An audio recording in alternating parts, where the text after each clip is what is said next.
d'entraînement aux opérations de maintien de la paix à Lomé. Les 9 pays qui prennent part seront outillés, notamment en technique de communication et de négociation en ce qui concerne la gestion des conflits. Et les agents des eaux et forêts s'approprient, eux, les tests réglementaires établis par le Code de procédure de contrôle. C'est pour les amener à mieux accomplir leur mission dans l'optique de venir à bout des comportements inappropriés en matière de protection et de gestion des ressources forestières. On va y revenir dans un instant.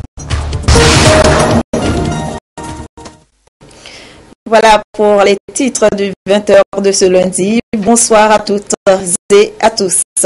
D'abord, le président de la République, Faure Issa-Zimna Gnassingbé, effectue depuis hier une visite officielle en terre israélienne. Un déplacement du chef de l'État pour renforcer les relations d'amitié et de coopération entre Israël et le Togo. En ce premier jour de sa visite, le président de la République a visité donc des structures hospitalières et des lieux saints. On va y revenir. Le monde fait face actuellement à des défis sécuritaires, surtout avec la montée du radicalisme religieux. Pour une résolution pacifique des conflits, l'Institut américain pour la paix a décidé de mettre son expertise au profit de 9 pays africains, dont le Togo. Il s'agit notamment des techniques de communication, de négociation et de protection des civils. En clair, c'est pour former des soldats de la paix. Ramdan Bassina. Au plan mondial, nombreux sont les pays qui font face à des défis sécuritaires, surtout avec la montée du radicalisme religieux. L'Institut américain pour la paix, USIP, met son expertise au profit de 9 pays africains, dont le Togo, en matière de résolution non violente des conflits. Il s'agit spécifiquement des techniques de communication, de négociation, de médiation et de protection des civils. Une formation inscrite dans le programme Africa Contingency Operation Training and Assistance ACOTA. We are here to develop a cadre of trainers who will be able to train. Et nous travaillons avec le programme ACOTA, tous deux des programmes du département d'État américain. Nous donnons des formations ici au CMP et l'importance c'est de pouvoir former les soldats de la paix et les donner des techniques nécessaires pour la gestion des conflits. La formation que nous donnons aujourd'hui, c'est une formation régionale qui couvre les pays comme le Togo, bien sûr, le Bénin, le Burkina Faso, le Congo, le Cameroun et la Côte d'Ivoire. Pour le colonel Tchédré Daro, représentant le chef d'état-major des forces armées togolaises, cette formation illustre bien l'excellence des relations entre les États-Unis d'Amérique et le Togo, mais aussi la ferme volonté des autorités togolaises de trouver des moyens efficaces pour faire asseoir une paix durable, gage de tout développement. A signaler que depuis 2008, le Togo dispose d'un centre d'entraînement aux opérations de maintien de la paix, CEMP. Ce centre a déjà formé plus d'une trentaine de contingents, soit environ 20 000 soldats de la paix. Ils sont déployés au Mali, au Darfour et en Côte d'Ivoire. Les agents des eaux et forêts, eux, s'attribuent le code de procédure de contrôle forestier. Il s'agit ici de les outiller sur les décisions et actes à prendre en vue du règlement judicieux des délits forestiers. Une initiative du gouvernement togolais qui s'inscrit dans la dynamique de la lutte engagée contre les changements climatiques, la désertification désertification et la dégradation de la biodiversité. Cette séance de travail se tient à Palimé. Comment peut-on humaine à l'origine des dommages subis par l'environnement au Togo, notamment des forêts font de plus en plus place à la savane. Conséquence, les changements climatiques avec leurs effets pervers depuis quelques années. Quelle solution face à ces comportements peu recommandables de certains citoyens qui détruisent les forêts? Il faut donc des tests réglementaires. Le Code de procédure de contrôle forestier fait dans ce sens l'objet d'échanges avec les acteurs de la chaîne de contrôle, en l'occurrence les agents des eaux et forêts. En réalité, quand vous prenez ce code, il n'existe pas que la transaction. Il y a des peines qui sont également prévues. Et ce qui était devenu une habitude, c'était que quand une infraction est commise et que les auteurs sont interpellés, c'est la transaction qui était automatiquement appliquée. Donc les autorités, je pense, à un certain niveau, ont décidé qu'on passe à une étape plus supérieure, c'est-à-dire appliquer, ne pas seulement favoriser la transaction, mais les peines privatives de liberté aussi doivent être appliquées.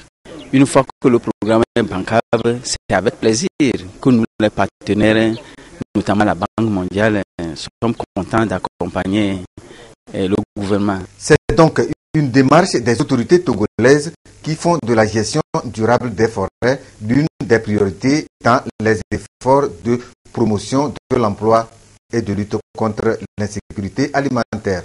Les forêts constituent un enjeu environnemental d'une grande importance. Donc, sa gouvernance nécessite quand même un contrôle. Et dans ce contrôle-là, c'est là qu'interviennent les agents des eaux et forêts, les magistrats, la police nationale, la gendarmerie essentiellement.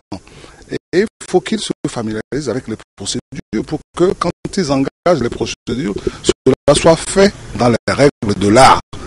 Pour ne pas que quand on arrête quelqu'un, par exemple, quelqu'un qui procède à des couples illicites et qui devrait se retrouver en prison parce que la procédure dès le départ n'a pas été régulière, on libère, n'est-ce pas, cet individu-là au bout de quelques jours. C'est pour appuyer la formation qu'ils ont déjà reçue l'année dernière, en 2015. Le Code de législation forestière donne le pouvoir aux agents des eaux et forêts de rechercher les infractions, de conduire des investigations, d'interpeller les présumés auteurs, de perquisitionner, de faire des visites domiciliaires, d'opérer des saisies, entre autres. On apprend qu'à partir de ce jour, l'humanité va vivre à crédit sur ses ressources naturelles. C'est-à-dire, nous, habitants de la Terre, avons consommé la totalité des ressources que la planète peut renouveler en un an. Pourquoi? Les explications dans ce sujet. Moins de 8 mois, c'est ce qu'il nous aura fallu à nous les humains pour consommer la totalité des ressources que la Terre peut produire en un an. Conséquence, à partir d'aujourd'hui, pour que notre planète ait le temps de se régénérer, il faudrait que nous ne consommions plus ni eau, ni légumes, ni viande, et que nous n'émettions plus de gaz à effet de serre jusqu'au 31 décembre. Chaque année, nous atteignons cette date fatidique un peu plus tôt. En 1970, c'était le 23 décembre. En 1990, le 13 octobre. En 2016, c'est donc le 8 août. En cause d'abord, les émissions de gaz à effet de serre. Elles représentent 60% de notre empreinte écologique globale. Il y a les transports, bien sûr, mais pas seulement. L'élevage, au niveau global, émet près de 15% des émissions de gaz à effet de serre, dont l'intérêt de commencer à manger moins de viande. La déforestation, qui compte pour presque 20% des émissions, et la génération de notre électricité. Parmi les mauvais élèves, les États-Unis. Si tout le monde vivait comme un Américain, il faudrait presque 5 planètes pour couvrir les besoins de l'humanité. 3 s'il n'y avait que des Français, et moins d'une si nous vivions comme des Indiens. seule solution selon les associations écologistes, adapter notre mode de vie et surtout éviter le gaspillage. Et justement, à propos de l'environnement, de nouvelles espèces perturbent l'écosystème marin. C'est le cas des poissons lions qui, en quelques années, ont envahi les mers, comme dans les Caraïbes, en Méditerranée, où ils dévorent tout sur leur passage. Envahit les mers et les océans en quelques années. Avec sa robe à rayures, ses longues nageoires ondoyantes, le poisson-lion représente aujourd'hui une menace pour la biodiversité. En quoi est-il un danger? Comment s'est-il propagé loin de son milieu naturel? C'est aux Antilles qu'il fait aujourd'hui le plus de dégâts. Dans les eaux des Caraïbes, cette rascasse aux épines venimeuses dévore tout sur son passage. Problème, elle avale aussi les larves de poissons, de crevettes et de langoustes, la nourriture habituelle de poissons autochtones. Résultat, privés d'aliments, le vivano et le mérou sont menacés de disparaître. Sur certains sites où il n'y a aucune action de chasse qui a été entreprise, notamment des épaves, c'est des déserts biologiques. On voit qu'à part les poissons-lions, il n'y a plus rien. Ça ressemble un peu à une ville fantôme où il y a juste les poissons-lions qui errent à la recherche de nourriture. Mais d'où vient ce poisson-lion? À l'origine, on le trouve dans l'océan Indien et le Pacifique Sud. Selon certaines hypothèses, dans les années 80, suite à un cyclone près de Miami, un aquarium aurait déversé des poissons-lions dans l'océan Atlantique, gagnant ainsi les Caraïbes et le nord de l'Amérique du Sud. Par le canal de Suez, il s'est aussi aventuré dans les eaux israéliennes, chypriotes et turques. La Méditerranée est menacée à son tour. Alors comment lutter contre cette invasion? En Guadeloupe, une solution extrême a été trouvée. La chasse au harpon. À cause de ses épines, le poisson est remonté à la surface dans ce long tube blanc. Chaque spécimen est recensé, étudié, et premier constat, les poissons-lions sont de plus en plus gros. S'ils sont plus gros, ça veut dire qu'ils vont en effet consommer plus de juvéniles, plus de petits poissons, même des plus gros, parce que le poisson-lion peut manger jusqu'à 50% de sa taille. Donc quand il fait 40 cm, il peut manger des poissons de 20 cm. Pendant longtemps, à cause de ces épines venimeuses, le poisson-lion n'était pas consommé. Mais des études récentes ont montré qu'il pouvait être mangé sans crainte, comme les autres rascasses. Le venin de ces épines est douloureux, mais pas dangereux.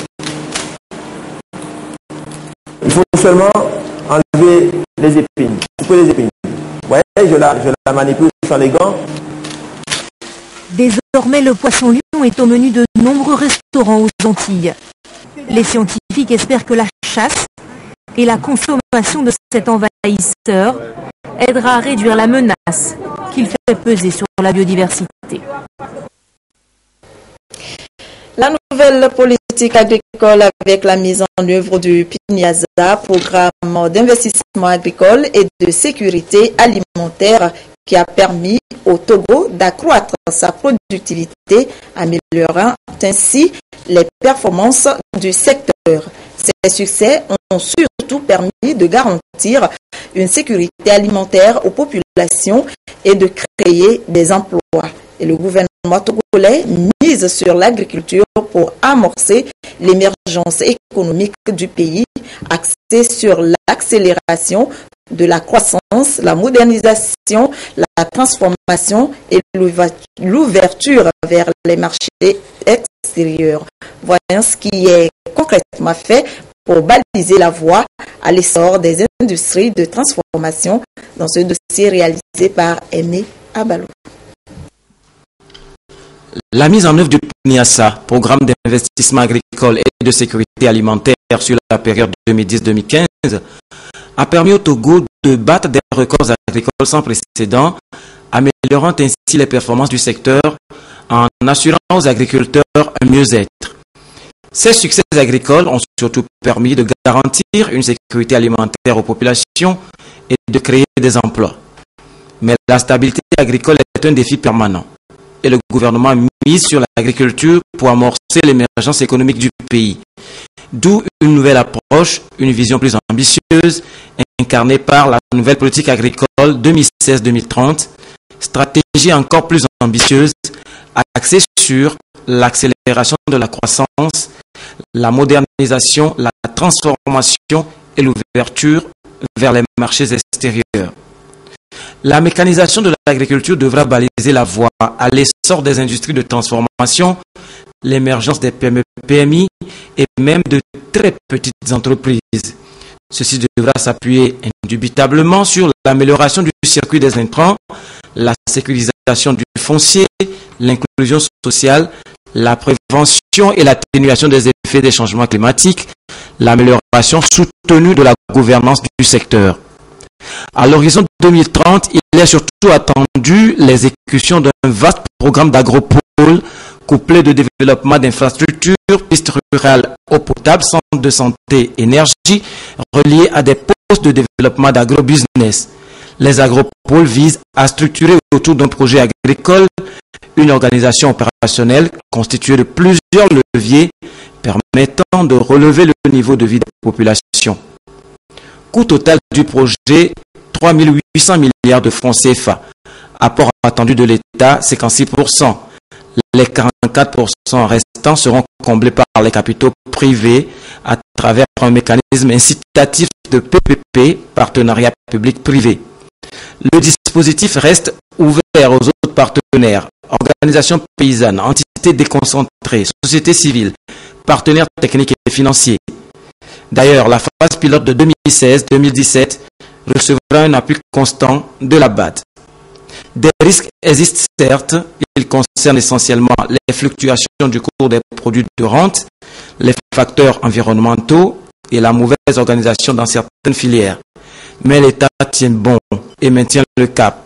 En 2016, il a porté son intervention dans le secteur agricole à plus de 7% contre un apport de 6,6% en 2015. Le secteur informel enregistre à lui seul 87% des emplois, mais il a été constaté une quasi-absence des travailleurs qualifiés dans les filières techniques, industrielles, commerciales, entre autres. Pourtant, le système de formation actuel met sur le marché de l'emploi des milliers de diplômés. Pour redynamiser la formation professionnelle, le gouvernement a entrepris des réformes. Les avancées dans le secteur de l'enseignement technique, c'est un dossier réalisé par Antoinette Romao-Vovor. Il est observé que le marché du travail est caractérisé par une concentration des emplois dans le secteur informel qui enregistre 87% des emplois.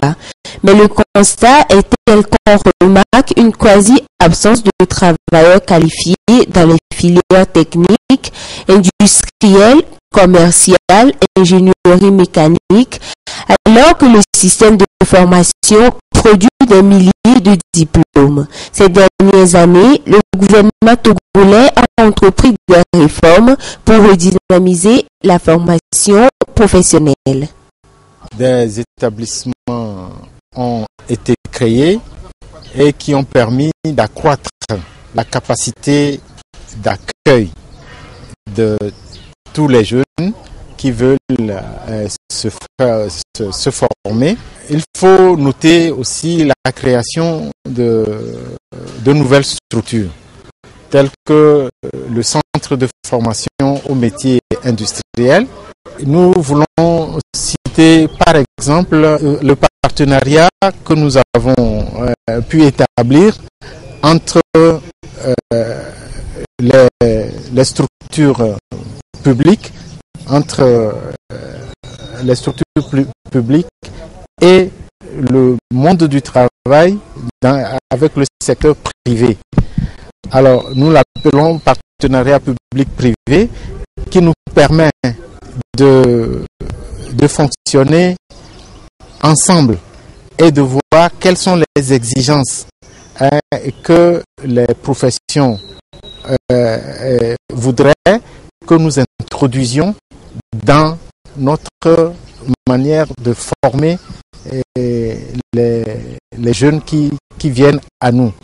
Ainsi, nous conformons notre formation aux besoins des entreprises qui peuvent recruter directement les produits que nous formons sans plus passer par d'autres voies de formation. Les défis auxquels sont confrontés l'enseignement technique et la formation professionnelle sont importants.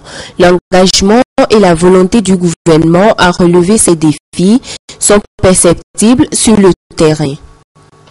Nous voulons moderniser la formation professionnelle par le biais de l'apprentissage afin de donner une formation adéquate à ceux qui passent par cette voie-là pour entrer dans le monde du travail et pour acquérir un métier. L'apprentissage va être un point très très important et sur lequel nous allons concentrer nos efforts. La formation professionnelle permet d'accroître la productivité du travail et partant l'amélioration de la compétitivité. Le partenariat public-privé est également un atout pour le développement des compétences techniques et professionnelles.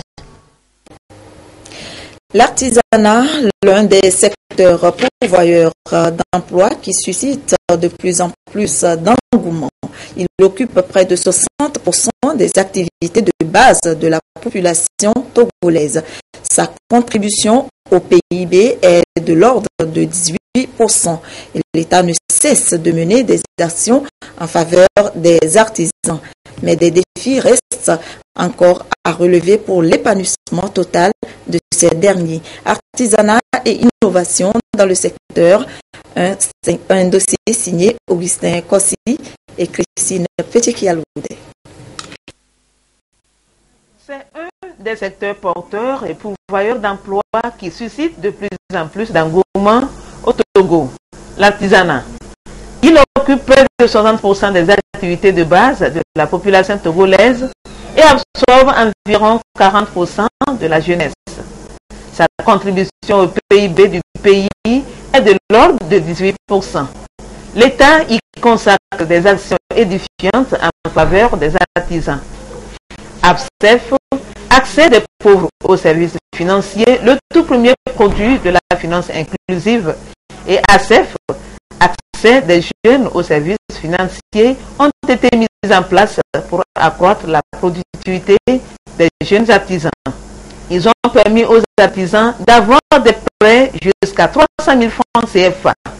Également dans le registre des actions de l'État en faveur de l'artisanat, la création du fonds d'appui aux initiatives privées des jeunes FAEJ, destiné à lever le goulot d'étranglement que constitue leur accès au financement. Ce fonds leur sert de garantie pour les crédits octroyés par les institutions de microfinance avec l'appui technique des chambres de métiers. Ces dernières autorités décentralisées coordonnent et réglementent les actions des différents corps de métiers. Et l'instauration du CFA, certificat de fin d'apprentissage par l'État, reste un outil pour rendre légale la formation. En 2015, il a été conçu un projet emploi jeune qui a permis la formation de plus de 9000 jeunes, dont 1000 filles, qui seront équipées en matériel à hauteur de 200 000 francs CFA par tête. Malgré ces efforts, la concurrence des produits étrangers reste un défi. Le Conseil national de la jeunesse forme et sensibilise les jeunes sur les thématiques d'emploi et leur accès aux produits du Fonds national de la finance inclusive à travers son projet éco-métier. Tout ceci permettra aux jeunes artisans d'avoir des opportunités de stage, d'initiation au métier d'emploi. Le 10 septembre prochain se tiendra à Lomé la première édition du concours dénommé Man of Togo, une compétition pour promouvoir le genre masculin dans le mannequinat. En prélude, le concepteur a tenu une conférence de presse pour annoncer l'événement. Sonia Miniko, Luc Assis. La gente masculine à la une dans le mannequinat au Togo. Et c'est à travers un mâle modèle show dénommé Man of Togo. Le concept consiste à dénicher et à élire un modèle masculin qui peut représenter valablement le pays au-delà de ses frontières. Ils mettent en exergue la beauté et l'intellect masculin. Cette initiative du Comité Action pour le développement culturel, CADEC, entend valoriser la beauté physique et la capacité intellectuelle des hommes. Nous voulons promouvoir non seulement le genre masculin, mais également mettre au devant la profession du mannequinat et en même temps la mode. Pour le prix, nous avons déjà des billets qui sont offerts par Askai sur leur réseau. Donc cela va permettre au Man of Togo de nous représenter. Il aura également une moto. Ok, notre souhait c'est la voiture, mais nous sommes à la première édition, c'est difficile. Nous allons l'accompagner avec une moto. Également, les deux dauphins auront des lots. 15 candidats ont été déjà retenus pour cette soirée Man of Togo, suite à un casting basé sur 3 critères, notamment la taille, l'expression orale et le physique. Ils se sentent déjà aptes et prêts à concourir. C'est une première au Togo, ça n'a jamais été fait. Et c'est une manière aussi de montrer au Togo que voilà, les garçons togolais aussi sont capables de faire des grandes choses. Nous sommes capables aussi de valoriser la beauté togolaise dans tout son ensemble. Déjà, je suis mannequin en Muse of Elegance, donc j'ai déjà quelques qualités de mannequin. Peut-être que je peux prouver cette aptitude-là. Si toutefois je suis élu Man of Togo, où il y aura des projets à faire. Pour cette première édition, un Man of Togo et 2 dauphins seront élus avec des projets sociaux bien définis. Le CADEC compte promouvoir le brassage culturel à travers cet événement haut de gamme qui se tiendra le 10 décembre prochain à Lomé. Voilà un reportage présenté par Adolphe Paca. La messe de consécration de l'église du monastère d'Agban a été dite ce samedi par les évêques des diocèses de Dapaon, Kara et Sokodé. Cette église est dédiée à Saint-Martin de Tours. Il a été rappelé aux fidèles qu'étant fils de la lumière, il devrait refléter la lumière sans déclin qu'est Jésus. Nestor Mouzou. De forme circulaire, forme de vestibule en pays kabien, est soutenue par 12 piliers, symbole des 12 tribus d'Israël et des 12 apôtres de Jésus-Christ. L'église du monastère de l'incarnation d'Agbang dans la Kosa vit son heure de consécration. Un événement heureux qui a rassemblé ce 6 août 2016 au-delà des moines d'Agbang et des fidèles catholiques du milieu.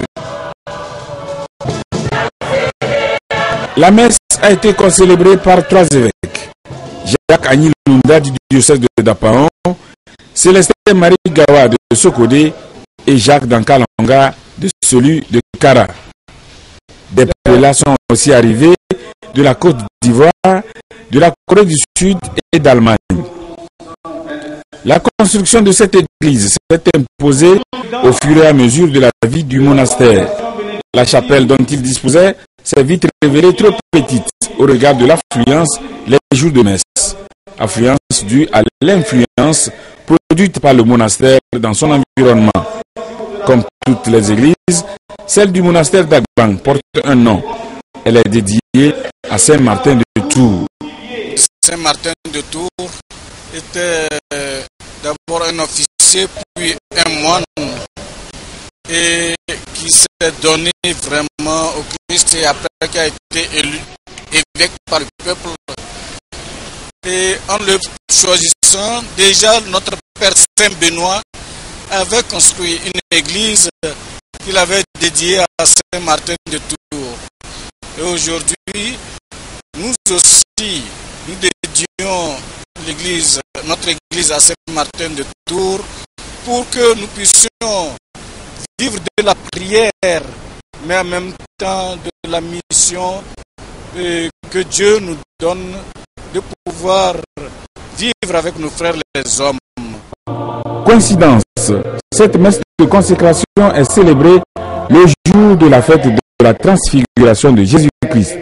Le menu de l'évêque du diocèse de Kara a porté surtout sur cet événement. Nous sommes fils de la lumière et nous devons refléter la lumière sans déclin qu'est Jésus. Nous devons illuminer le monde, chasser les ténèbres par la lumière que nous sommes. Dans le mystère de la transfiguration, il y a l'aspect de la lumière, la splendeur. Sur cette terre, on n'a jamais vu cette splendeur. Alors bonne fête à tous. Si le Seigneur ne bâtit la maison, les bâtisseurs travaillent en vain. Toute œuvre humaine ne doit sa solidité, son utilité, sa beauté et sa réussite qu'à Dieu. Les monastères rappellent aux hommes et aux femmes de tous les temps le vrai sens de l'existence de l'homme et de l'univers. L'homme ou la femme, quelle que soit sa place dans l'univers et sa mission, ne doit pas oublier qu'il est fait pour Dieu. L'un des moments solennels de cette communion fut la déposition des reliques de Saint Bernard de Clairvaux, de Saint Adéodat martyr, de Saint Lazare évêque et de Saint Agouton martyr, des grands noms de la vie monastique dans le monde. Dans l'histoire du monastère d'Agbang, le 6 août constitue une date repère. C'est le 6 août 1985 qu'il a été créé par le père Boniface Tigla. Aujourd'hui, ce monastère compte 32 moines au service de Dieu et de la communauté. Sport football pour terminer, un tournoi organisé par Togo Télécom pour sensibiliser les populations sur les comportements citoyens à adopter. Le mobile de cette rencontre est le vol récent des câbles téléphoniques. Pour les organisateurs, le football est le canal approprié pour atteindre un maximum de personnes. Gérard Lagoudou.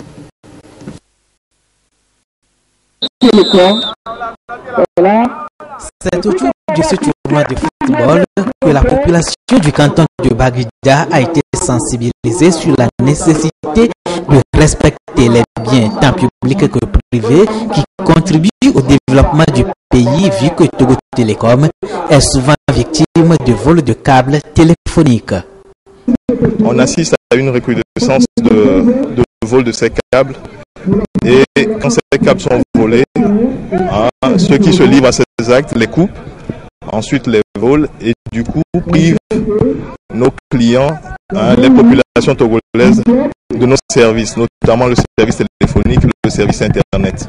Nous avons mis en place un numéro téléphonique gratuit sur lequel les clients peuvent, ou tout citoyen peut appeler. Il s'agit de 8000, 9000. Il peut appeler pour signaler toute dégradation ou tout acte qui est commis contre ces infrastructures de Togo Télécom. Cette première journée a connu la participation de 8 équipes issues de différentes localités du canton de Baguida. Après les phases éliminatoires, l'affiche des finalistes a mis aux prises à Kekle FC de Baguida en rose et Goldfields en maillot blanc. Score final, 1-0 en faveur de la formation d'Akekle FC de Baguida. On essaie de distribuer le ballon avec les consignes de notre entraîneur et puis mes équipes ont été bons, c'est pour cela qu'on a remporté le coup. On va essayer d'aller informer nos grands frères qui sont à la maison. Bon, sur le fait de voler les câbles de Togo Télécom, d'arrêter ça quoi, parce que ça nous permet de contacter nos grands frères qui sont en Europe et tout cela. La deuxième place est allée à l'équipe de Goldfields d'Adamawa. Les autres équipes participantes sont également reparties avec des prix de consolation. D'autres localités de la capitale togolaise seront ciblées pour accueillir ces activités de sensibilisation de Togo Télécom dans les prochains jours.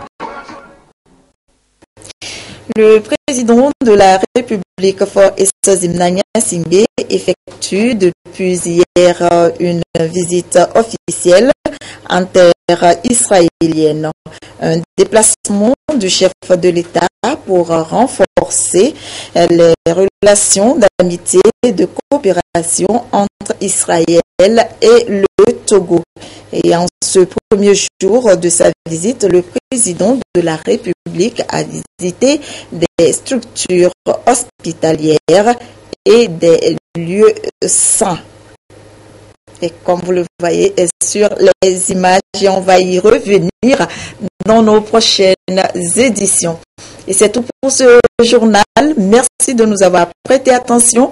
Retrouvez Adolphe Paca à 22h30 pour l'édition de nuit. Je vous souhaite une très belle soirée.